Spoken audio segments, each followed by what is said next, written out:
शुभागमन शुभागमन हुआ गुरु का शुभागमन।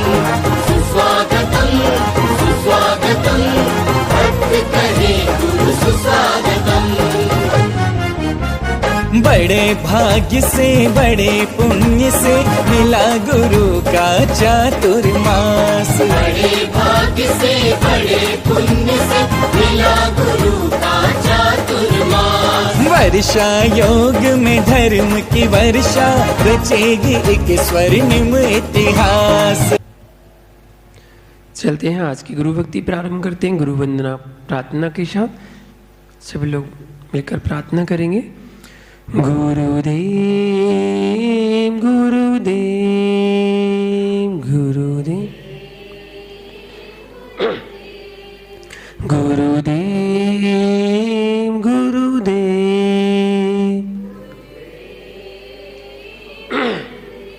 तू ही माता तू ही पिता है,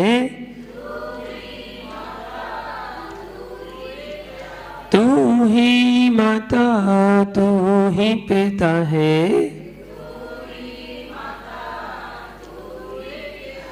तू ही सच्चा देव गुरुदेव गुरुदेव।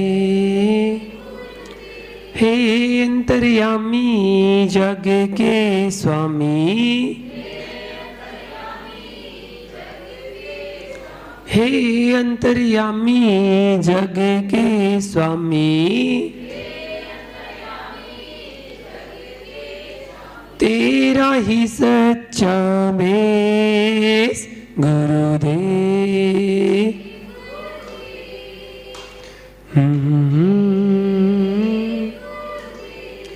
तू ही दिवाकर तू ही सुधाकर, तू ही दिवाकर तू ही सुधाकर, तुझ में न राग न द्वेष गुरुदेव।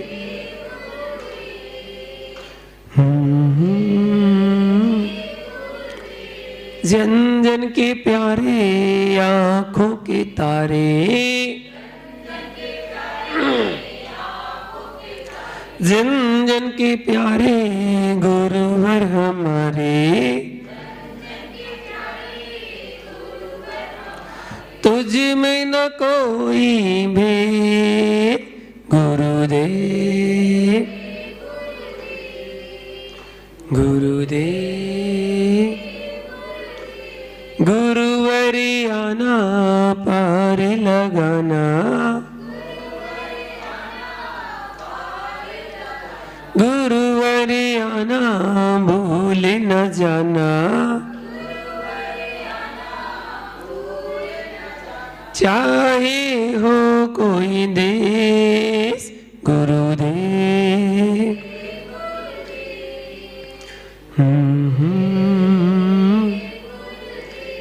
तू ही सहारा तू ही किनारा, तू ही सहारा तू ही किनारा, तू ही हमारा देव गुरुदेव गुरुदेव। तू ही आदि सागर तू ही महावीर कीर्ति, तू ही विमल सागर तू ही सन्मति सागर, तू ही विराग सागर तू ही विशुद्ध सागर, तेरे ही नाम अनेक गुरुदेव।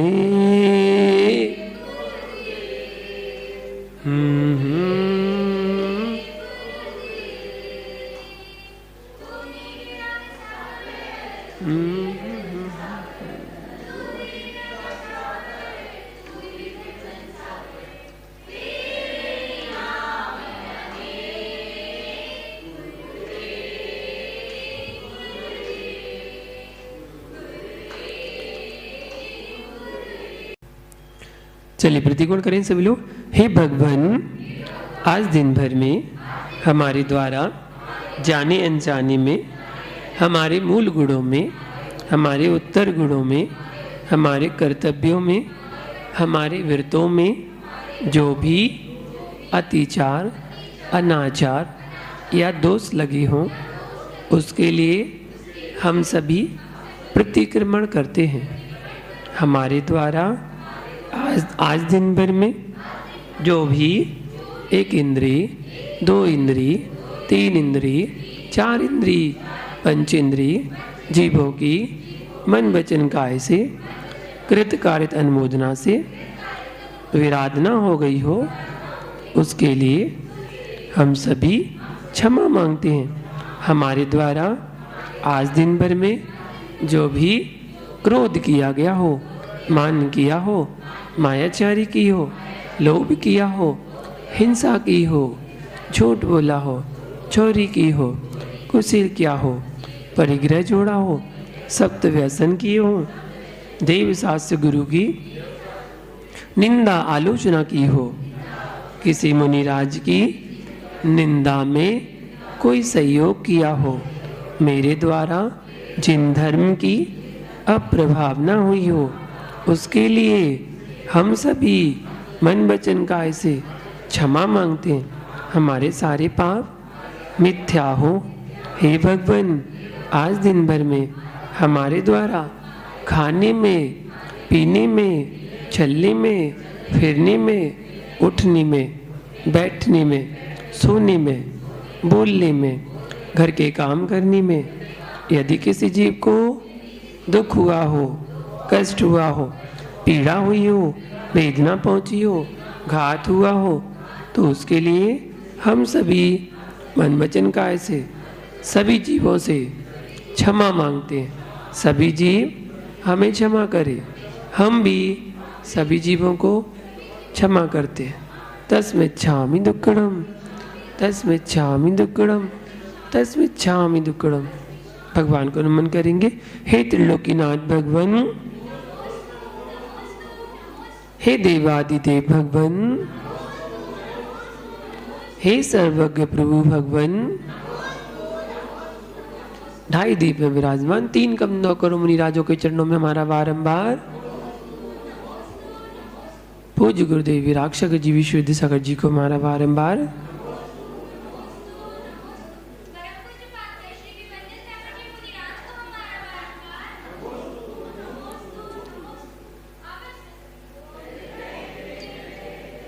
भगवान की जयकारा लगाए मिलकर।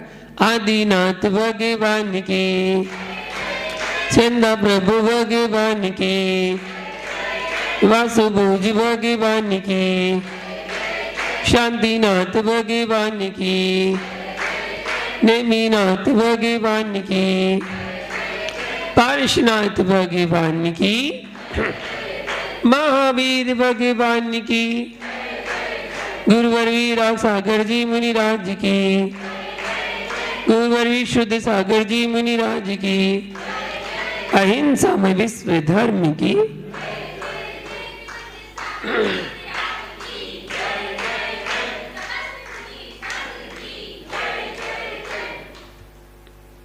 कुछ पंक्तियों के साथ आज की गुरु भक्ति को आगे बढ़ाते हुए, वक्त जो गुजर गया है कुछ जख्म ऐसे दे गया है, वक्त जो गुजर गया है कुछ जख्म ऐसे दे गया है, उन जख्मों को भरने के लिए हम हमेशा हंसते रहते हैं, उन जख्मों को भरने के लिए हम हमेशा हंसते रहते हैं, लेकिन उन अश्कों को क्या करें, उन अश्कों का क्या करें जो वक्त से डरते नहीं, बेवक्त ही बरस पड़ते हैं, बेवक्त ही बरस पड़ते हैं। चलते हैं जिज्ञासा समाधान से और कुछ जिज्ञासा जानते हैं और पूजा संबंधी जिज्ञासाएं अपनी जो चल रही थी उसी को आगे बढ़ाते हुए।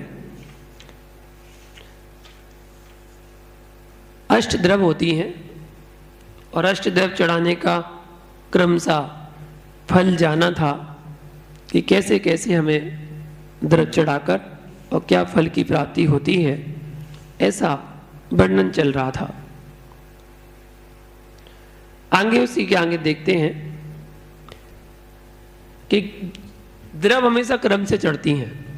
पहले जल, फिर चंदन, फिर अक्षत, फिर पुष्प, फिर नैवेद्य, फिर दीप, धूप, फिर उसके बाद फल, धूप फल, क्रम से 8 द्रव होती हैं। और जोड़ी से पढ़े तो जल, चंदन, अक्षत, पुष्प, नैवेद्य, दीप, धूप, फल, ये 8 द्रव क्रमशः चढ़ाई जाती हैं। और इन 8 द्रव्य के चढ़ाने का जो फल है, लाभ है, वो मोक्ष है। हर द्रव्य को चढ़ाकर हम एक ही चीज मांगते हैं, क्या? हमें मोक्ष की प्राप्ति हो। हम भगवान की पूजा करते हैं तो भी मोक्ष की प्राप्ति चाहते हैं, हम दान करते हैं तो भी मोक्ष चाहते हैं, हम धार्मिक अनुष्ठान कोई भी करते हैं तो आचार्यों ने सबका एक ही फल दिया है, एक शब्द जोड़ दिया बस, परंपरा से। परंपरा से मतलब आगे चलकर मोक्ष जरूर मिलेगा। आज धार्मिक क्रियाओं में आप लग रहे हैं तो नियम से आपको मोक्ष की प्राप्ति होगी। अब वो कब होगी ये नहीं, लेकिन होगी जरूर। कितने भाव में होगी ये पक्का नहीं, लेकिन होगा, मोक्ष जरूर होगा। इसलिए निरंतर हम धार्मिक क्रियाओं में लगे रहना चाहिए। जिज्ञासा है, अष्ट द्रव्यों से जिनेंद्रिय की पूजन कितनी प्रतिमाधारी तक कर सकते हैं? प्रतिमाएं होती हैं 11, तो कितनी प्रतिमाधारी तक कर सकते हैं? आचार्य भगवान समंतभद्र स्वामी ने आरंभ त्याग प्रतिमा के अंतर्गत सेवा, कृषि, वाणिज्य आदि परिग्रह संबंधी त्याग को आरंभ त्याग प्रतिमा में कहा गया है। आचार्य प्रभाचंद्र स्वामी की संस्कृत टीका में अभिषेक, दान, पूजा का आरंभ कर सकता है, उससे उसकी निवृत्ति नहीं होती, क्योंकि यह प्राणघात का कारण नहीं है। यदि क्षुल्लक श्रावक को किसी साधर्मी से पूजन की सामग्री मिल जाए तो वह भी भगवान की पूजा कर सकता है। साधर्मी कोई श्रावक बोले क्षुल्लक जी आप भी करना चाहें तो आप भी करिए, वो द्रव्य दे दें तो वो भी द्रव्य से पूजा कर सकते हैं, लेकिन वो अपने हाथ से नहीं धो सकते, अपने हाथ से नहीं, श्रावक देगा तो कर सकते। पूजन की द्रव्य में अक्सर हो जाता जो, यदि मरा हुआ जीव निकले तो क्या करना चाहिए? मरा हुआ जीव आ गया, क्या करना चाहिए? यदि पूजन की द्रव्य में मरा हुआ जीव निकले तो उस सामग्री को हमें अलग कर देना चाहिए, फिर अन्य सामग्री को लेकर ही पूजन पूर्ण करना चाहिए। अक्सर लोग कहते हैं उस जीव को निकाल देते हैं, जो जीव निकलता है, सुरसुरी हुई, त्रुला हुआ, या कोई छोटा सूक्ष्म जीव हुआ, उड़ने वाला जीव हुआ, वो मरा हुआ निकल गया तो उसको लोग निकाल के फेंक देते हैं, जबकि द्रव ही आपको अलग करना चाहिए। द्रव थाली अलग कर दे, मतलब वो एक तरह से चढ़ गई, उसको अलग ही कर देना चाहिए और दूसरी द्रव को बना लेना चाहिए। अष्टद्रव्य से पूजन क्यों की जाती है और कोई से क्यों नहीं? अष्टद्रव्य से क्यों की जाती है? अष्टद्रव्य से पूजन करने का विधान जैन धर्म में ही मिलता है। अन्य धर्म में अष्टद्रव्य की पूजा नहीं बताई गई कि वहां जल, चंदन, अक्षत, पुष्प चढ़ रहा हूं। जैन धर्म में ही बताई गई है, अन्य धर्मों में नहीं। गृहस्थों के लिए अष्टद्रव्य से पूजन करने की प्राचीन विधि का महापुराण ग्रंथ में आचार्य जिनसेन स्वामी ने और धवला ग्रंथ में आचार्य वीरसेन स्वामी ने स्पष्ट लिखा हुआ है, अर्थात शास्त्रों का प्रमाण है। इसलिए श्रावक भगवान की देवशास्त्र गुरु की अष्टद्रव्य से पूजा करता है। 8 ही द्रव्य क्यों कही है? इससे कम या ज्यादा भी कह सकते थे। 8 ही द्रव्य क्यों कही है? 8 का अंक जो है वो संसार मोक्ष दोनों का प्रतीक है। 8 का अंक संसार और मोक्ष दोनों का प्रतीक माना गया है। संसारी आत्मा का एवं मुक्त आत्मा का प्रतीक है 8 का अंक। 8 कर्मों का संकेत है 8 का अंक, और सिद्धों के 8 गुणों का संकेत है 8 का अंक। 8 कर्मों का अभाव ही 8 गुणों की प्राप्ति कराता है। जो ज्ञानावरणी आदि 8 कर्म हमारे आत्मा के साथ बंधे हुए हैं, वो 8 कर्मों का जब तक क्षय नहीं होगा तब तक हमारे आत्मा के 8 गुणों की प्राप्ति नहीं होती है। तो उन 8 कर्मों को अभाव में, क्षय में ही हम 8 गुणों की प्राप्ति कर पाते हैं। जब 8 कर्मों की ओर पीठ हो जाएगी तब 8 गुणों की ओर मुख, अपना चेहरा मुख स्वतः ही हो जाएगा। इसलिए 8 ही द्रव्य बताई गई हैं और वो 8 का अंग शुभ माना गया है। कुछ लोग कहते हैं कि विषम संख्या ही शुभ होती है, कुछ लोग का कहना है सम संख्या को शुभ नहीं माना गया। तो फिर मैंने उनसे बोला कि अगर सम संख्या शुभ नहीं है तो लोक में द्रव्य कितनी होती हैं? लोक में द्रव्य कितनी होती है? नहीं पता क्या ना, हम बताते रहे।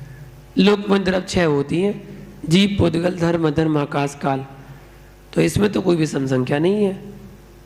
फिर सम संख्या है तो विषम संख्या शुभ माना है और सम संख्या को अशुभ माना है, तो किस अपेक्षा से? अगर हम और आगे उठा के देखें तो मुनिराज के मूल गुण होते हैं, कर्तव्य होते हैं 6, श्रावक के मूल गुण होते हैं 8, श्रावक के व्रत होते हैं 12, आचार्यों के मूल गुण होते हैं 36, सिद्धों के मूल गुण होते हैं 8, अरहंतों के मूल गुण होते हैं 46, आचार्य उपाध्याय मुनियों के नाम में वर्तमान में 108 लगाते हैं, भगवान के नाम में 1008 लगाते हैं। ये सब सम संख्या कहलाती हैं। इनमें तो कोई भी सम संख्या नजर नहीं आती है। तो फिर सम संख्या को अशुभ क्यों माना गया? और भी ऐसी बहुत सारी संख्याएं होंगी जिनके लिए बताया गया सम संख्या में। अनियोग कितने होते हैं?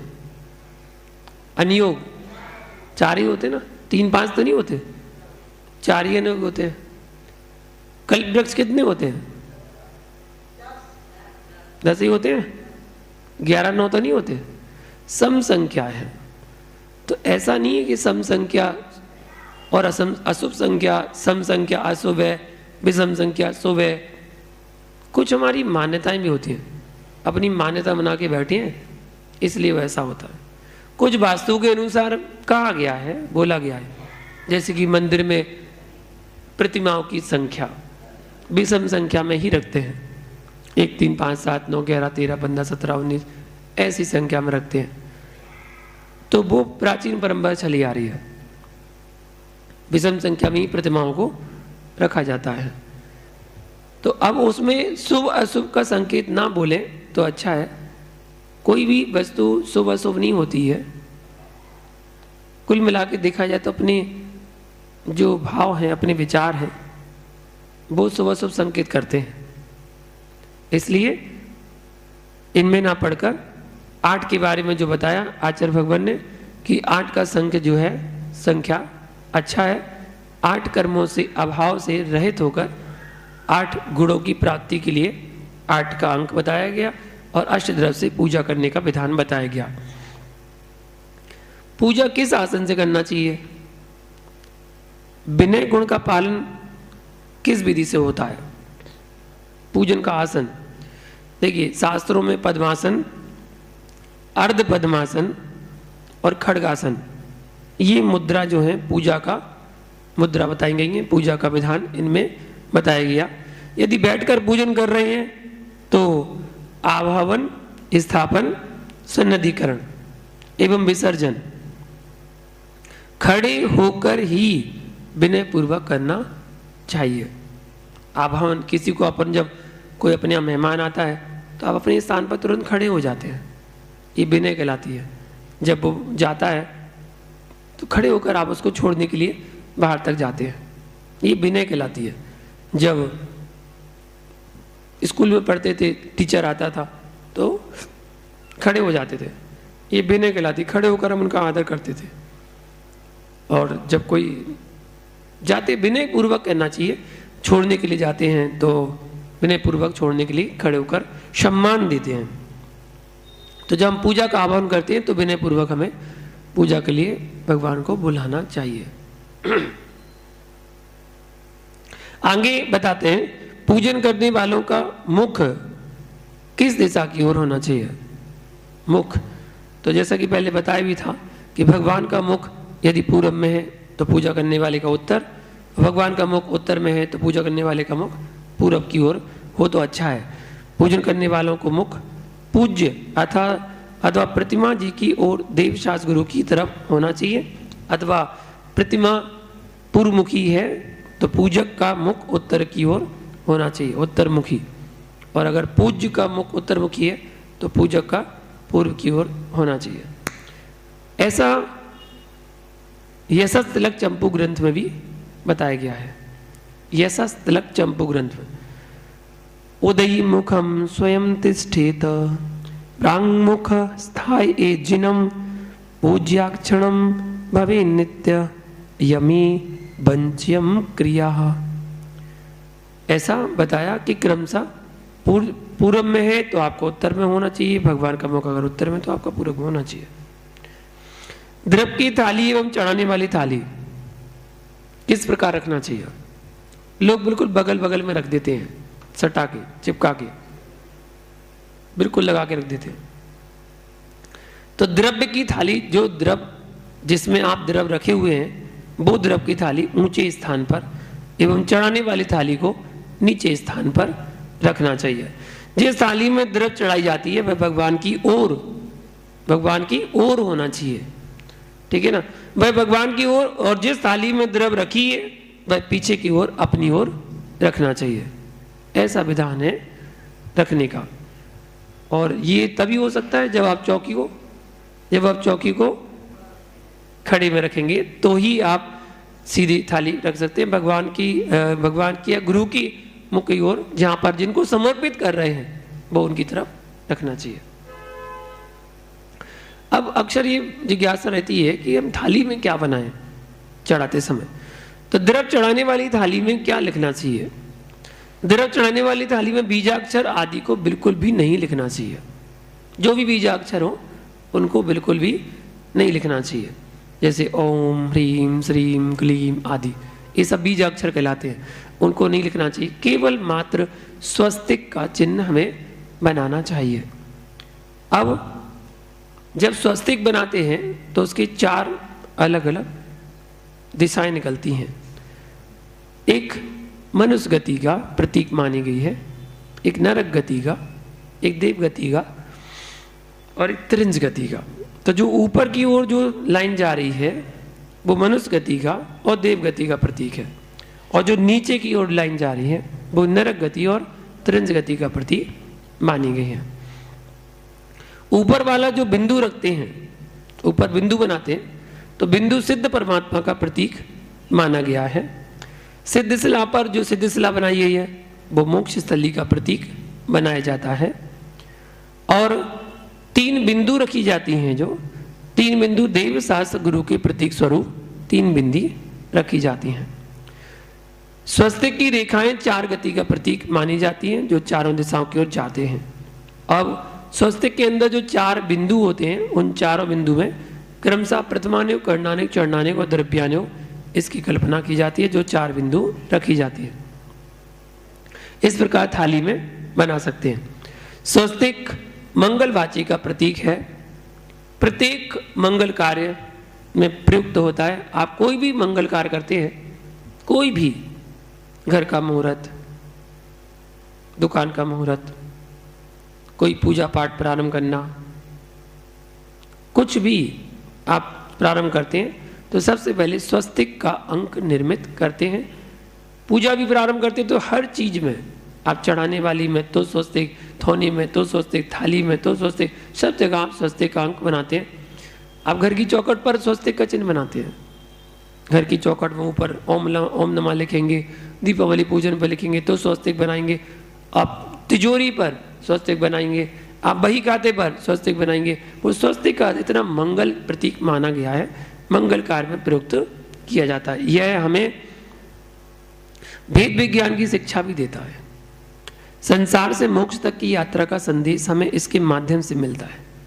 सर्वप्रथम दाएं हाथ की अनामिका अंगुली से एक सीधी रेखा को नीचे से ऊपर की ओर खींचते हैं। यह जीभ के ऊर्ध्वगमन स्वभाव का बोध कराती है और यह त्रस नाली संसार रेखा का प्रतीक है। मध्य में आड़ी रेखा जो है वो संसार में हो रहे जन्म मरण का प्रतीक मानी जाती है, अर्थात हम अनादिकाल से संसार में जन्म मरण करते आ रहे हैं। उस जन्म मरण से मुक्त होने के लिए हे जिनेंद्र, मैं आपकी पूजन कर रहा हूं। चार गति रूप जन्म मरण से मुक्ति पाने के लिए चार अनियोग, प्रथमानुयोग, कर्णानुयोग, चरणानुयोग और द्रव्यानुयोग का सहारा लेकर हम रत्नत्र की प्राप्ति करके, वो 3 बिंदु रत्नत्र की प्राप्ति के लिए, 3 रत्नत्र की प्राप्ति करने के लिए आपके समान सिद्ध शिला पर विराजमान होना चाहते हैं। तो सिद्ध शिला बनी है और बिंदी रखी है, वो सिद्धों के प्रतीक विराजमान होना चाहते, इसलिए मैं आपकी पूजन करता हूँ। इसी भावना से हम थाली में जो अंक लिखते हैं वो अंकित किए जाते हैं। कहीं कहीं 2, 3, 24 लिखने का भी विधान है। तो किस लिए 3 रत्नत्रय का प्रतीक मानते हैं और 24 तीर्थंकर का प्रतीक माना जाता है। कहीं 4 लिखते हैं, 4 अनुयोग का प्रतीक, और 5 लिखते हैं वो पंच परमेष्टि का प्रतीक के स्वरूप में। अंकों को भी लिख देते हैं, कोई बिंदी भी लिखता है। तो ये अपने अपने यहाँ की परिपाटी परंपरा है, जिसने जैसी शुरू कर दी वो अपनी वैसी ही चलाने लगता है और वैसे ही करते हैं। अगर ज़्यादा कुछ ना लिख पाए तो स्वस्तिक में 4 रेखाएं, चारों तरफ बिंदी, सिद्ध शिला और उस पर बिंदी, और 3 बिंदी रखने के बाद इतना करें तो चलेगा। पूजन की थाली में बीजाक्षर लिखने में क्या दोष है? अगर हम लिख देते हैं तो क्या दोष है? पूजन की थाली में बीजाक्षर लिखने को कोई विधान आगम में देखने को नहीं मिलता है, और ऐसा भी मानते हैं कि वो बीजाक्षर जो लिखे हैं उनको मिटाना पड़ेगा। मिटाते हैं जब उनको साफ करेंगे। स्वस्तिक कोई बीजाक्षर नहीं है, वो मंगल प्रतीक चिन्ह है। अगर उसको मिटाएं तो उसमें कोई दोष नहीं माना, लेकिन बीजाक्षर को मिटाएं तो उसमें दोष माना जाता है। इस अपेक्षा से नहीं मिटाते। जल चंदन चढ़ाने वाले कलशों में क्या बनाना चाहिए? तो जल चंदन चढ़ाने वाले कलशों में चारों गतियों से निवृत्ति होने के लिए हम एक ही चिन्ह बनाते हैं, वो स्वस्तिक का चिन्ह है, बना सकते हैं। ठोना में क्या बनाना चाहिए? ठोना में वैसे तो 8 पंखुड़ी वाला कमल बनाना चाहिए। 8 पंखुड़ी वाला कमलाकार एक पुष्प बनाना चाहिए, क्योंकि मनुष्य का हृदय 8 पंखुड़ियों रूप कमलाकार होता है। इसलिए अपने हृदय कमल में भगवान को विराजमान करने हेतु ठोना में 8 पंखुड़ी का कमल अर्थात पुष्प हम बना सकते हैं, और उसमें पूजा स्थापना की लौंग आदि चढ़ाना चाहिए। ठोना है क्या? ठोना है क्या? ठोना एक मंगल द्रव्य है। 8 मंगल द्रव्य होते ना भगवान के, वेदी में विराजमान होते हैं जो, उन 8 मंगल द्रव्य में एक मंगल द्रव्य है ठोना, जिसको सुप्रतिष्ठित भी कहा जाता है। सुप्रतिष्ठित, इसका आगम में उल्लेख है। यह बहुत प्राचीन पद्धति है। समूह शरण के द्वार पर मंगल द्रव्य रखे जाते हैं। सौदरविंदन ने भगवान की पूजा की, तब ठोना में स्थापना की। आचार्य भगवान कहते हैं ठोना आवश्यक है। ठोना में 3 पुष्प या 3 पुष्प या 3 लौंग या 3 लौंग की स्थापना, पूजा की स्थापना करना चाहिए। और एक जगह ऐसा भी वर्णन मिलता है कि काउंटिंग की कोई ज़रूरत नहीं है, अखंड द्रव्य होना चाहिए, टूटी ना हो, ना टूटे चावल ना टूटी लौंग, अखंड द्रव्य होना चाहिए। सबसे पहले आवाहन करें, फिर स्थापना करें और फिर सन्निधिकरण करें। 3 क्यों चढ़ाते हैं? तो एक प्रतीक बना दिया सच्चे देवसास गुरु के प्रतीक स्वरूप। देवसास गुरु के प्रति 3 चढ़ाकर ही हम स्थापना आदि करते हैं। अब एक चीज समझें, ठोना व पूजन की अन्य सामग्री कहाँ और कैसे रखना चाहिए। ठोना को एक ऊंची चौकी पर विराजमान करें, फिर उससे नीची चौकी पर अष्टद्रव्य से सुसज्जित थाली रखें और चढ़ाने वाली थाली उससे नीचे रखें। थाली के पास ही अगल बगल जल और चंदन रखें और जिस थाली में चढ़ाना है उसके सामने 2 कलश और रखें जिसमें जल और चंदन को चढ़ाया जा सके। ऐसे 2 कलश और रखें। एक दीपक को प्रज्वलित रखना चाहिए और एक धूपदान रखना चाहिए, धूप खेने के लिए अपने पास रखना चाहिए। और एक छोटी सी प्लेट भी साथ में रखें जिससे हम अर्घ नैवेद्य आदि को चढ़ा सकते हैं। प्लेट पहुंचने के लिए कपड़े का एक छोटा सा छन्ना भी अवश्य रखना चाहिए। हर द्रव्य को चढ़ाकर उसे प्लेट को रखे भी कहा जाता है, उसको साफ करते रहना चाहिए। इस प्रकार ये पूजन के बारे में आपने जाना। एक और बात पूजन के अंग के बारे में बता रहा हूँ। पूजन के कितने अंग होते हैं? तो हमारे 4 प्रकार के प्रमाण मिलते हैं। किन्हीं आचार्य ने कहा है कि पूजन के 6 अंग होते हैं। 6 अंग में कौन कौन को रखा है? तो अभिषेक पहला, अभिषेक तो सब में चलेगा। अभिषेक, आभावन, स्थापन, सन्निधिकरण। कितने हो गए? 4। एक है पूजन और एक है विसर्जन। कितने हो गए? एक आचार्यों ने ऐसे 6 अंग बताए हैं पूजन के, जो 6 अंग करना अनिवार्य है। 6 के अलावा फिर एक ने 7 बताए। पूजन के 7 अंग भी होते हैं। अब 7 अंग में एक शांति पाठ जोड़ दिया जाता है। अभिषेक, आभावन, स्थापन, सन्निधिकरण, पूजन, शांति पाठ और विसर्जन। एक अंग जुड़ गया तो 7 हो गए। किन्हीं आचार्य ने 8 अंग भी बताए हैं पूजन के 8 अंग। अब 8 अंग कैसे होते हैं? तो इस 8 अंग में एक जयमाला शब्द जोड़ देते हैं, जयमाला, तो 8 अंग बन जाते हैं। क्रमशः अभिषेक, आभावन, स्थापन, सन्निधिकरण, पूजन, जयमाला, शांति पाठ और विसर्जन। ये 8 अंग हो जाते हैं। किन्हीं आचार्यों ने 9 अंग भी बताए हैं पूजन करने के लिए। 9 अंग। तो 9 अंग करने के लिए एक शब्द और जुड़ जाएगा, जाप। सब कुछ करने के बाद जाप करना, जैसे अभिषेक, आभावन, स्थापन, सन्निधिकरण, पूजन, जयमाल, शांति पाठ, विसर्जन और अंतिम जाप करना, जापमाल। ये 8 अंग जो हैं, ये 9 अंग जो हैं पूजन के बताए गए। तो क्रम से है और क्रम से इसमें लोग पहला अंग तो छोड़ ही देते हैं।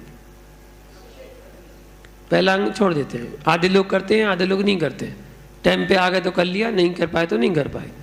महिलाओं ने देख लिया अभिषेक तो देख लिया, नहीं देख पाए तो कोई बात नहीं। जबकि अभिषेक देखना अनिवार्य है।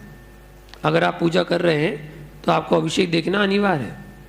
जहाँ होता है वहाँ करना चाहिए और जहाँ नहीं होता है वहाँ देखना चाहिए। तो देखकर ही हम अपने अंग का पालन करते हैं। पूजन का वो पहला अंग है। जब पहला अंग ही आपका नहीं हो रहा है तो आगे के कैसे होगा? ये वही जिज्ञासा आई, क्या पूजन के पहले अभिषेक करना जरूरी है? अभिषेक बिना पूजा पूरी मानी जाएगी या नहीं? तो पूजन के पहले अभिषेक करना अनिवार्य है, क्योंकि पूजन के अंगों में अभिषेक प्रथम अंग कहलाता है। अभिषेक के बिना पूजा पूरी नहीं मानी जाती है, अधूरी मानी जाती है। इसलिए पूजा करना अनिवार्य माना गया है। अब इसके आगे आपको कल बताएंगे आभावन, सन्निधिकरण, स्थितिकरण आदि। इसके बारे में कल व्याख्या बता दें। आज के लिए इतना ही। जय बोलो शांतिनाथ भगवान की। पृष्ठ मंच करें क्या? चलिए पृष्ठ मंच करते हैं आज का। पहला क्वेश्चन आपको बताना है, जो आपको पढ़ा है, जो आपको बताया, अभी जिज्ञासा समाधान किया, उसी में से प्रश्न पूछ रहा हूं। और पहला प्रश्न आपको बताना है, ठोना में क्या बनाना चाहिए? ठोना में क्या बनाना चाहिए?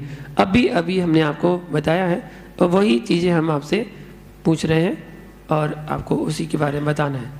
बताइए शिल्पी जी, बताइए पहले आप। 8 पंखड़ी वाला फूल, कौन सा फूल? वो ऐसा बनाते जो, नहीं तो फूल कौन सा? अच्छा, हमने चमेली का, गुलाब का, सूरजमुखी का, कौन सा फूल? कमला। ठोना में 8 पंखड़ी का कमलाकार पुष्प बनाना चाहिए। क्यों क्यों क्यों? अभी तो बताया, मनुष्य का हृदय 8 पंखुड़ी रूप कमलाकार होता है, इसलिए 8 पंखुड़ी के प्रतीक स्वरूप हमें कमलाकार का वो चिन्ह ठौना में बनाना चाहिए। चलिए सही जवाब। अगला क्वेश्चन, पूजन की थाली में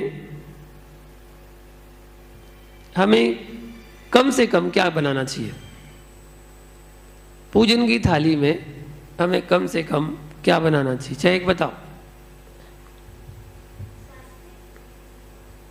और बताओ ना, स्वस्तिक के लिए कम से कम इतना तो बनाओ। क्या क्या? और कोई बताओ, वो सोच में पड़ गई अभी। हाँ बताइए आराम से।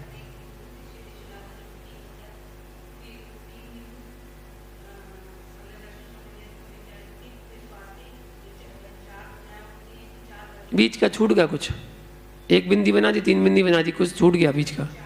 अच्छा, अर्चान बनाए का के प्रतीक? अच्छा,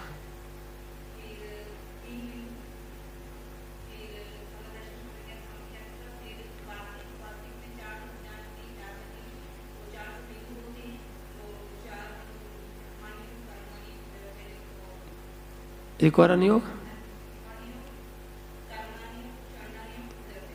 देखो सही जवाब। अगला क्वेश्चन, पूजन के 8 अंग बताइए। पूजन के 8 अंग कौन कौन से होते हैं? पूजन के 8 अंग अभी बताए। 8 अंग कौन कौन से बताए हैं वही बताना है।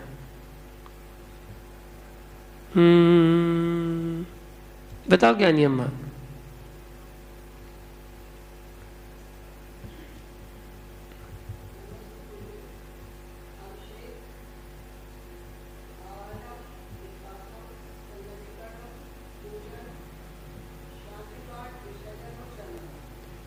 शांति पाठ, विसर्जन और जयमाला। अच्छा ठीक है, बिल्कुल सही जवाब। जयमाल तो पहले लेंगे बाद में लेंगे? सबसे लास्ट में करेंगे जयमाला, विसर्जन के बाद।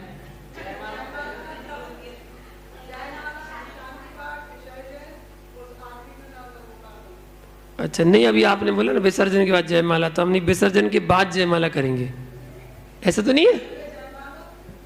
अच्छा पहले जयमाला करेंगे बाद में। अच्छा अच्छा, अगला क्वेश्चन बताइए। पूजन के आसन, पूजा किस किस आसन में करना चाहिए?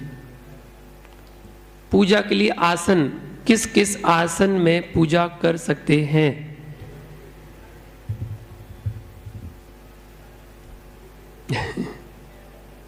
बताओ।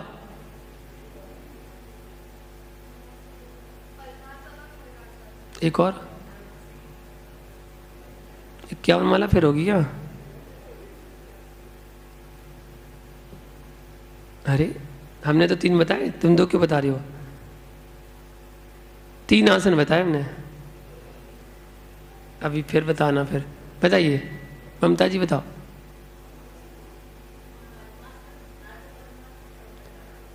पद्मासन, अर्ध पद्मासन, खड्गासन में हम पूजा कर सकते हैं, बिल्कुल सही जवाब। अगला क्वेश्चन आपको बताना है, पूजा करने वालों का मुख किस दिशा की ओर होना चाहिए? रितु जी ने बोल दिया 51 माला फेरेंगे, अब वो हमें यहां तक आवाज आ गई। कंट्रोल रखा करो तो अच्छा है। 51 माला और जोड़ लियो अपने पनिशमेंट वाली, यही करती रहो बस। हाँ हाँ बताइए।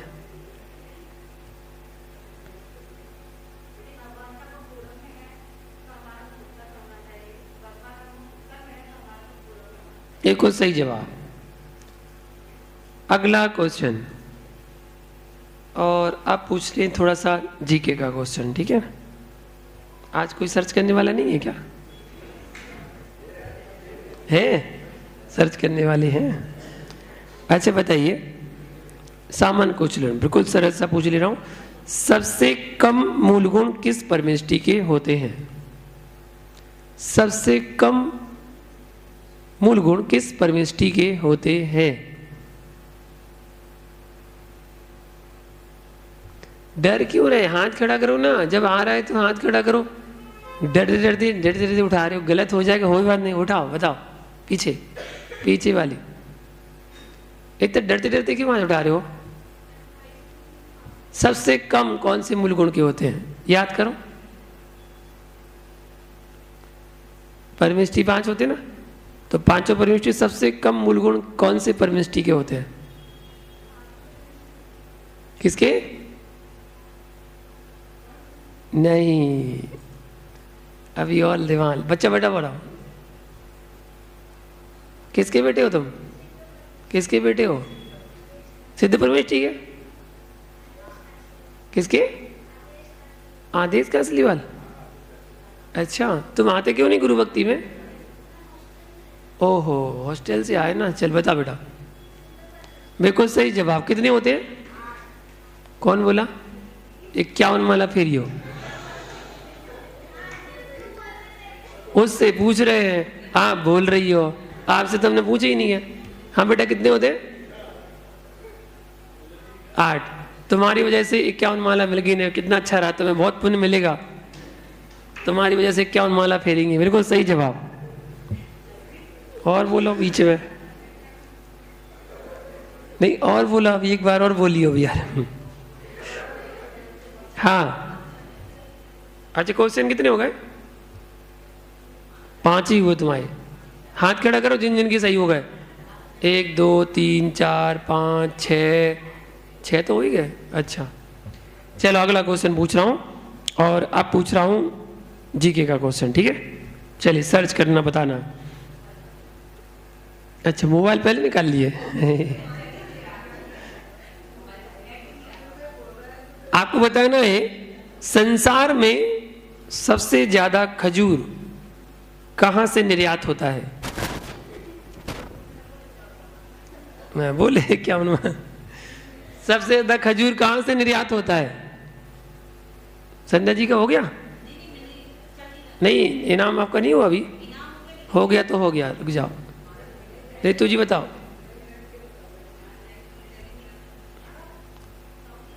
सऊदी अरब पूछ रही हो हमसे, बता रही हो? अच्छा, बता रही हो, गलत जवाब। 51 माला। अब ये भी हम बताएं क्या? इतना हमने बता दिया, कम है क्या? आप तो ये बताओ कहाँ होती है बस। संसार शब्द कहाँ आता है? क्वेश्चन हमने संसार पूछा है, अब संसार भारत थोड़ी है। आप बताइए, उनने क्या बोला था? और उनने भी तो वही बोला था। नहीं, गलत जवाब। और कोई? हाँ बताओ। नहीं, खजूर। खजूर। आप बैठे बैठे जवाब क्यों दे रहे? आपसे पूछे ही नहीं रहे, तो 51 माला फिरवाएंगे फिर हम। यहाँ तो नियम है, बैठ के जवाब दिया, बिना पूछे दिया तो 51 माला फिर नहीं पड़ती है। 2 कैंडिडेट मिल गए आज। बिना पूछे दिया तो? हाँ, याद रखना नियम। और कोई बताने वाला? ऑप्शन दें। चलो ऑप्शन देते रहे। दो? अच्छा सुनो, Africa, Mexico, Iraq, Iceland. 4 option आपके पास है, 4 में से एक सही है। एक सही है, 3 गलत हैं। बताओ कौन सा है? पूर्वी को हो गया? इनाम मिला? बताओ। इराक बिल्कुल सही जवाब। इराक में खजूर का निर्यात सबसे ज्यादा होता है। और अब आपको बताना है, बताइएगा, ये भी हिस्ट्री का क्वेश्चन पूछ रहा हूं। बताइए, मोहनजोदड़ो का अर्थ क्या होता है? मोहनजोदड़ो का अर्थ क्या होता है? बताइए।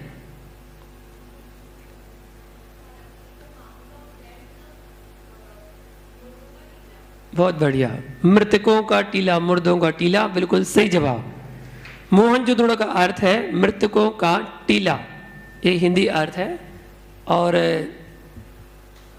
बहुत सी खुदाई में बहुत सारी चीज़ें निकली हैं इसमें, मोहनजोदड़ो में, सभ्यता के अनुसार बताएंगे ये। हाँ, कितने क्वेश्चन हो गए?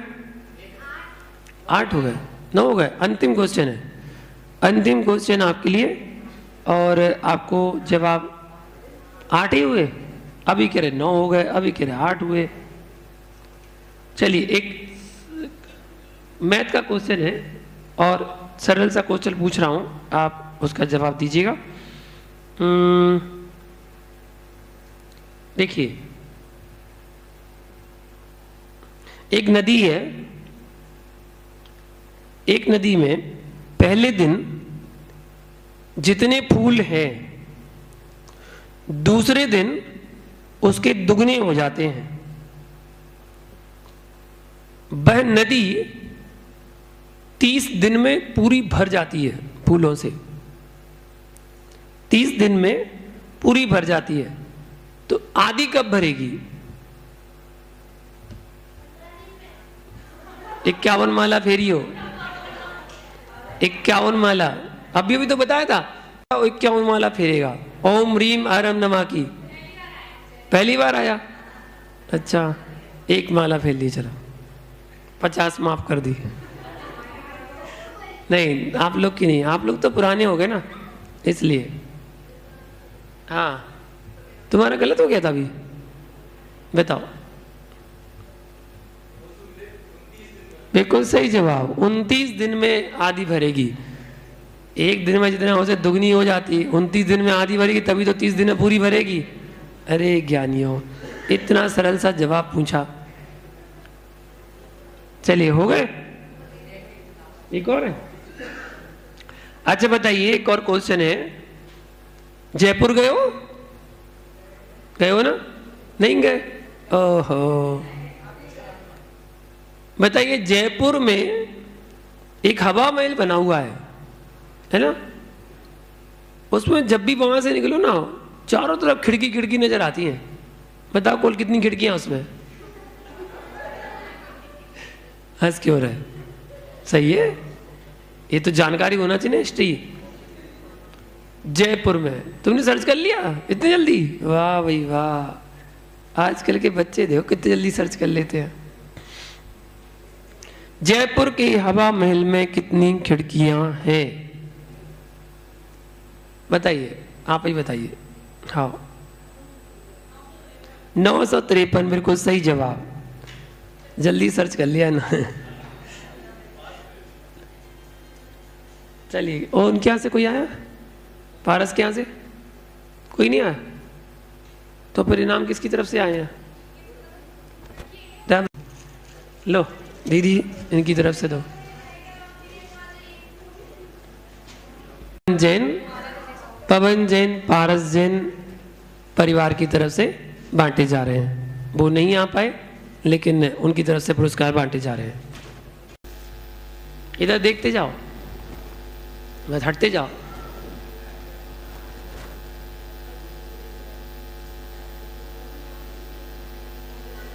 हो गई सब? सबके हो गए? चलो, कल का नियम, पुष्पदंत भगवान का 40सा पढ़ने का कल का नियम। अच्छा, नंबर पुष्पदंत भगवान का है, दोनों पढ़ लियो। पुष्पदंत और श्रीनाथ भगवान का 40सा पढ़ने का नियम। और खाने पीने में कल का त्याग करेंगे। कल ढोकला खाने का त्याग। किसका? क्या बोले? ढोकला। जय बोलो शांतिनाथ भगवान की जय। आरती उतारो धरे मूर्ति निहारो, आरती उतारो धरे मूर्ति निहारो। प्रभंजन सागर जिमुनि राज, आज थारी आरती उतारो। क्षेत्र सोनागिरी जन्म लियो है, माँ जिन वाणी को धन्य कियो है विराग सागर जी के लाल। आज थारी आरती उतारो विभंजन सागर जी मुनिराज। आज थारी आरती उतारो ज्ञानी ध्यानी मेरे अभिमानी शांति सुधार से के हो है सुखकार। आज थारी आरती उतारो विभंजन सागर जी मुनिराज। आज थारी कोमल काया छोड़े माया जगी का नश्वर सुख नहीं भाया। छोड़ा सब परिवार आज थारी आरती उतारो विभंजन सागर जी मुनिराज। आज थारी आरती उतारो मोक्ष बधो तुम्हें को अति प्यारी। गुरु महिमा तुमसे जग जानी करो जगत उद्धारी। आज थारी आरती उतारो विभंजन सागर जी मुनिराज। आज थारी आरती उतारो स्वर्ण रत्नमय आरती भाई। केवल ज्ञान मिले सुखदाई युग युग जियो मुनिराज। आज थारी आरती उतारो विभंजन सागर जी मुनिराज। आज थारी आरती उतारो चौथी आरती सिर उपजाया। दर्शन देखत पाप पलाया।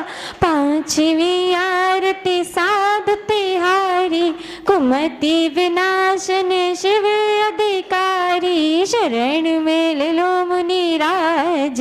आज थारी आरती उतारो विभंजन सागर जी मुनिराज। आज थारी आरती उतारो विभंजन सागर जी मुनिराज। आज थारी आरती उतारो। बोले परम पूज्य पाध्याय श्री विभंजन सागर जी मुनिराज की जय हो। नमोस्तु गुरुवर, नमोस्तु गुरुवर, नमोस्तु गुरुवर।